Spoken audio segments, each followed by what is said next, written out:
We rolling? Yeah. All right. Hey kids. Say hey kids. Hi, kids. All right. So we're here with Coach Ray. It's Coach Ray. It's not Coach Ray. It's Coach Ray. Coach Ray. So you're coaching people.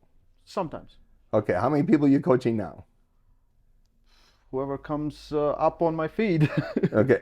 Oh, so I have a club. I have arm wrestling club in Latvia. in Latvia. So work with my guys there. Then some people I work online, and then I feel like the education goes beyond me working one-on-one. Is the videos we put out with suggestions, with training, with things like Arm Wrestling Academy. There's like the Arm Wrestling Academy is a big project I did just before beginners, because there's so much information around that people kind of switch up, and they will let's say join your journey without basics, without fundamental things. Right. They jump right into the King's move because it's famous. Yeah, whatever gets more views on YouTube. Yeah. Oh, and YouTube's affected Yeah. a lot of people's arm wrestling journey too, right? My phone is there. I'll show you something Yeah. later. Yeah. Yeah, because so like, how long? So one-on-one coaching. I understand the stuff you put out there on your videos and stuff, that's free. But one-on-one coaching, is that limited to just people in Lithuania where you live? Latvia. Okay. So I don't have to be in Louisiana to get No. one-on-one coaching from you. No. I'll work with people online. I make training plans. It's very hard to fix technique stuff. It's if I get an opportunity to meet some of those people, we'll always get on table or something like. I just trying to help people, and then plan is usually depends on what is the goal in a short term and long term, right? We're trying to fix a problem. Is it starting strength, finishing power? Maybe one of the fundamentals is lacking, and then you kind of add it to the training plan. How they do it, it's up to them. And if they're not like, usually I don't like to work with complete beginners because they don't know how to work hard. And most people that are good arm wrestlers but kind of needed to take to the next level, those are easier to work with. Okay.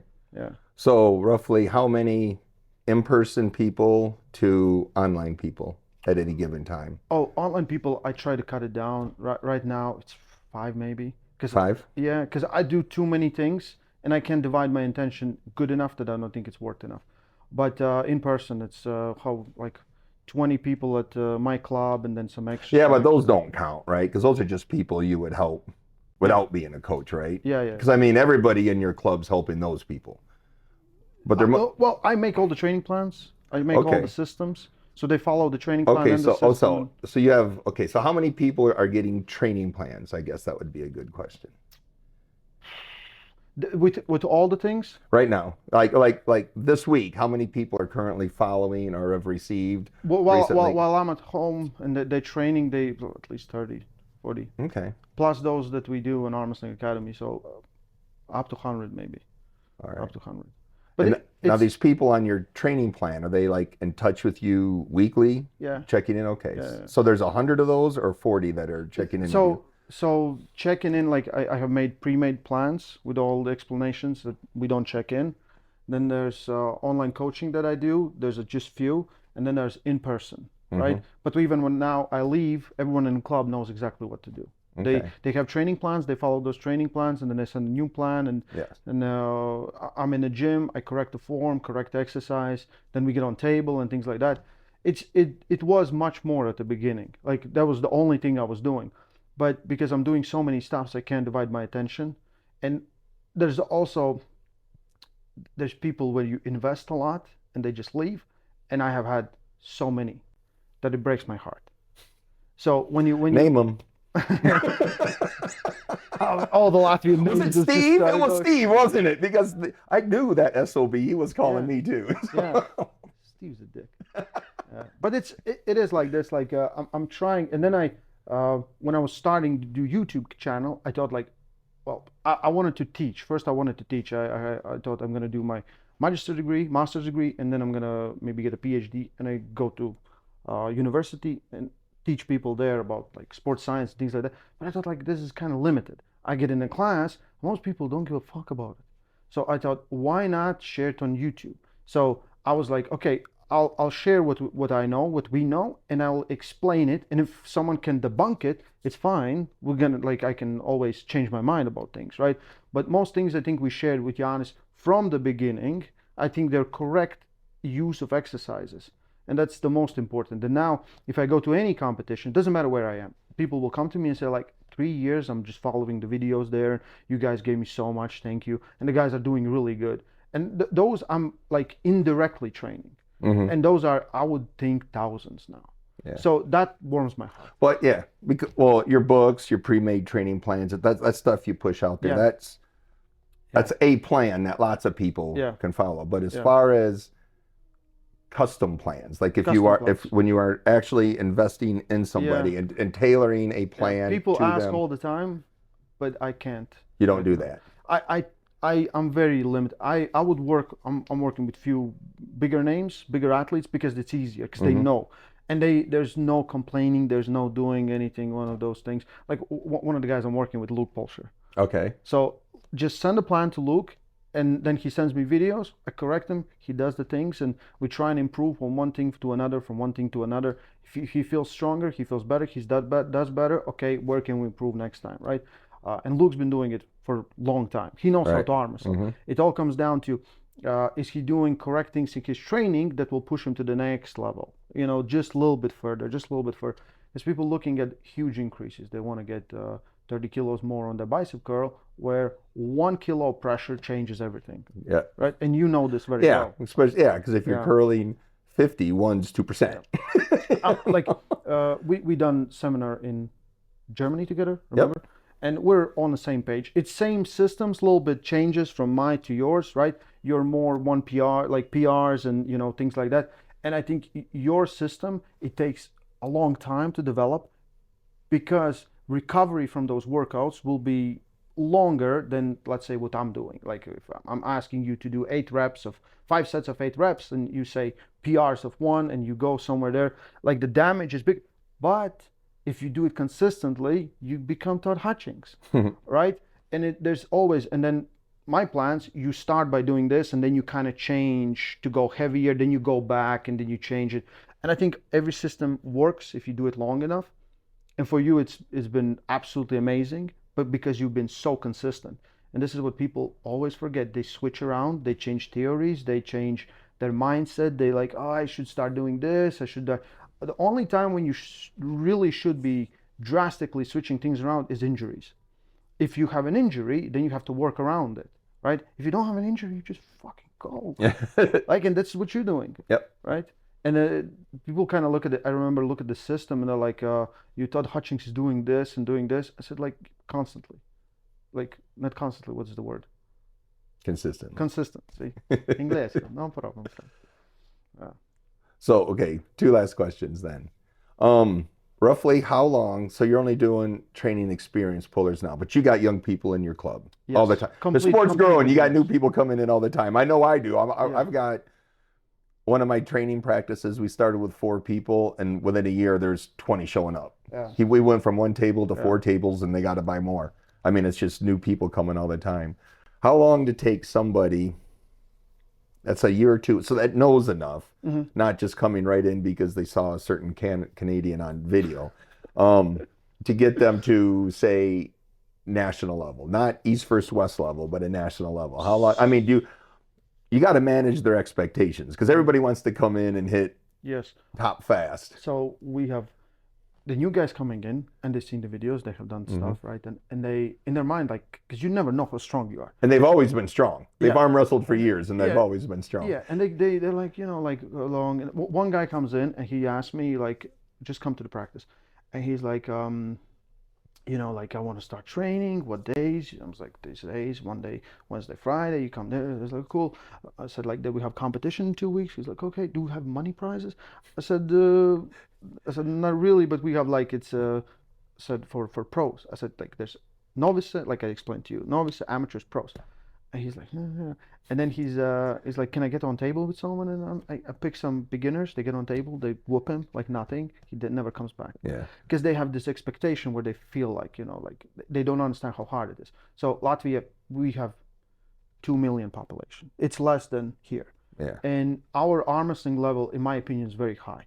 To get in Latvian, like, there's classes you can always get in a class, and you can be mid-range pro and get 1, 2, 3. But there's classes where, let's say, there's 80 kilos. And some point there was like Kaspars, Yanis, Vladislav Stuoms, me. It's like 5 guys that could win it. And there's Yanis Amolic in the class, Yeah. and Vlad. And like, there's no chance. There's no chance for an average guy to come in and do it in like 2-3 years. Tuoms, Ruozic, you know Tuoms, right? Tuoms, it took him, he started as a novice, then really quickly went to amateurs, and I pushed him out of amateurs, put him in pro, started getting 2-3 placement, became European champion like 4 or 5 years later. Okay. So in Latvia, we can push out a high, I would say, let's say top 10 European pro in like every 2 years. That's our limit. We can't do it faster because we just don't have 2 years manpower. for your, okay. Yeah. I tell folks 3 to 5 years. Yeah. 3 years for a super heavyweight, 5 years for the smaller weight Yeah. class. Because the competition at the smaller weight class is so much Yes. higher. Yes. Okay. We really don't have super heavyweights. It's fun. Like Sanders is our super heavyweight. Oh. It's not even super heavyweight. And he was just in America. Yeah. He just pulled RBJ. Yeah. How long would it take you to get either Eddie Hall or Brian Shaw to East versus West level, to where they're in the top 10 in super heavyweight?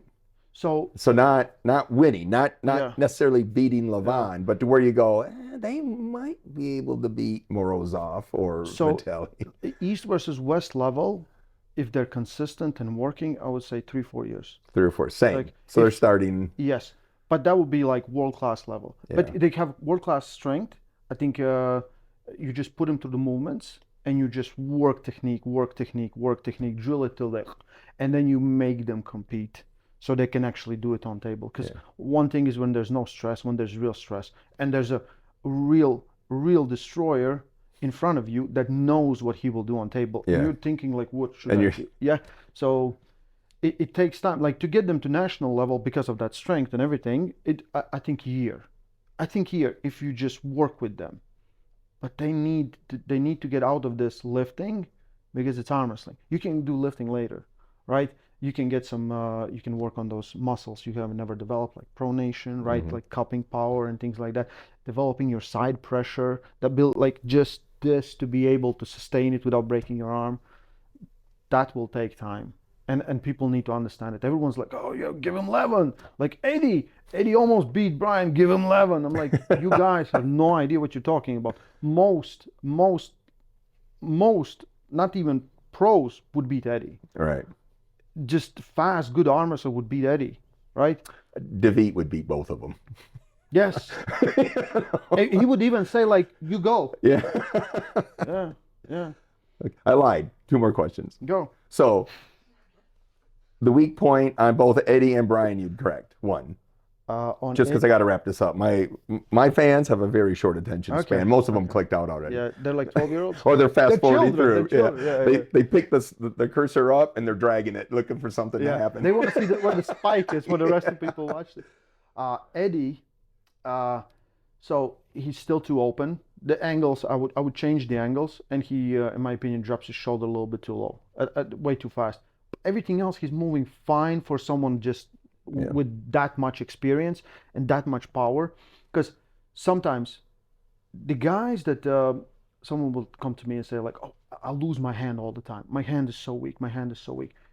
Yes, but because everything else is strong. Yeah. Like you have overdeveloped your bicep, your side pressure. Your side pressure is so strong that when you go and someone pulls, it's just so easier to open, right? Because someone is already adding stress to this, and then you help them, right? For Brian, it's the movement on table. It's really like I would just do what Neil did with Eddie, just to get him comfortable, make him understand how to control the table. When he understands how to control the table, then whatever he does the best is that where we go. Like if his like sideways motion is the best, we focus on that. And then build everything around it. It's not developed like this kind of hook, this kind of top roll, right? Everyone has their own style, and when someone just too much tries to mimic someone else, they become no one. I feel like that. Okay. Last question. Okay. This is for all your future. The people you're coaching. Mm-hmm. Are they clients, customers? Clients, you can say Clients? Yeah. Okay, so future clients. Future clients, yeah. So when you start coaching somebody, can you tell, or how do you tell whether or not they're going to stick with it and make it to the top, or they're gonna fade out pretty quick? It really depends on them. So Of course, it depends it on depends them. on But what do they have to do to convince you they're going to stick around? So this is your future people, so that so Coach Ray doesn't give you the generic plan and yeah, actually gives you a customized yeah. one. I love passion when people are passionate. And when someone has been doing it for longer time, it's always better. Like taking beginner, like if you're, let's say, you're in the United States and you just started arm wrestling, you want coaching from me, there's no point in that. I can help you things you need basic. I want someone that knows how to arm wrestle, but they struggle with strength. Okay. That's the easy fix for me. If you come to my gym, we can work on everything. But if we're far away, when people This say is like, your gym in yeah, Las Vegas. Latvia, Right, Las right. Vegas, yes. Nice. Viva Las Vegas. But it's like it's hard to fix those things without actually holding hands. Like we're in So Alamos. experience. Yeah, we went. So you're 50-50 on anybody sticking around unless they've already stuck around. Yes. Okay. Yeah. When someone like they're committed, cool. Let's go. And then getting through their head that it's fine, whatever you do, it's hard, but you just have to keep on going. Uh, like I talked with your favorite armor, Daniel Prokopchuk, and he said like like sometimes he likes to pull every day, and he said but Boji pulls like 3 times. Boji there pulls like 3 times a day, and I said Boji is crazy. He said but that's why he's the champion. Yeah. He's like you have to be a little bit crazy. When you throw have- all that volume on, Yes. people ask, how do you ever recover from all that? All of that means you don't need to recover because you've gotten to that level of Yes. workload that Exactly. you're not tore Exactly. apart with it anymore. We sometimes like I will go to competitions like I went to Arm Wars. 2 stories. One story with maybe you know Raimons Antonovic from Latvia. So Raimons, I had a match. I pulled a match with Tim Talmadge. Okay. And I beat Tim 4-2. And he said like he's like yeah I kind of expected it because Tim's very uncomfortable for me. His style's very uncomfortable, but I will get him because I have this workload where you can't. But we're in the middle of match because I have done so much work, it will stop and will feel like I'm getting stronger. You're getting weaker. Right. It's sometimes it's people think it's endurance. It might be endurance. I have pretty good endurance, but it's also like I have done so much work. The capacity for my capacity is way different than your Yeah. capacity, and people forget it. More work you do on something, better you're gonna get. The second thing we talked about, like in person, 2 instances, and Tina can say to this. We finish like competition onwards. We sit down and there's 2 guys. One of the guys Noah, other is Tim, and I get 3 minutes with Noah to grip up, and he's like I know I just can press. I don't know how to top roll, and I just explain him just some basic things, and it's like a light bulb. And he's like gets on table, starts top rolling everyone. And I talk with Tim, and Tim's like I'm always my hand is like this and this, and his setup is just like he doesn't how you want to make every part strong so there's no power leakage, right? If you give up hand intentionally, not unintentionally, and he didn't know what is like just like gripping like this, pressing fingers and making. And he's like, and it's also light bulb. So, and he's sitting there and right, and he's like looking at his hand like this for 3 days. Comes back, buys the Arm Wrestling Academy. Been pulling for like training for 6 years, and he's like just that moment because sometimes you just don't get the right advice. So whenever you have a chance, like you said, go meet with people that have trained, that knows. If you have a chance to go to Todzilla's seminar, my seminar, I think it's always beneficial because like I have worked with hundreds of beginners. Like I have touched. So for me, like telling beginner mistakes is like this. Yeah. But there's people that we know this high level arm wrestlers sometimes can just understand high level arm wrestlers. That's all they understand because they think they're speaking from same position. As soon as I meet someone on the first time on the table, I'm like, show what you do. And then you pull them, you like, and you beat them like, or hold them and they do. If you feel they're doing everything correctly, the best advice, you don't have to like, oh, you have to press on this thing. No, get stronger. You're doing everything really good. You're just weaker than me right now, right? And people think like it's all these small things. It's small things if you're not doing them at all. That was a trend for a while too. Micro movements. Was it micro move? No, it was a way of cheating the grip, and I forgot what they call, but it was made famous on YouTube, like micro adjustments or something. Adjustments. Yeah, or it was micros. I don't know. Was it Ryan Bowen again? Well, it was something that came out when. Before we had the Ferrer strap and the hustle strap, then there was micro adjustments, and then there was all kinds of there's brand, the sport's thousands and thousands of years old, every YouTube season there's a brand new trick out that, that beats everybody. But it's like this, like, if like for you, it's even worse when you pull. You're so strong, or even Devin. It's hard to tell what someone is doing wrong because this power difference is just so gigantic, and you can't really reach them. So when you grip up with someone and they're pushing on the right movements, they're trying everything, but you just like they can't move your arm. There's no real advice you can give them except just get stronger, right? Because then we can kind of figure it out. If you're stronger, you're already doing something good. Ooh, that's good, right? Maybe add this, boom, even better, right? So people kind of think it's basic, and then they think it's really complicated. Somewhere in between, right? Very good. Yeah. Thanks, kids. Thank you, kids. Say thank you, kids. Thank you, kids.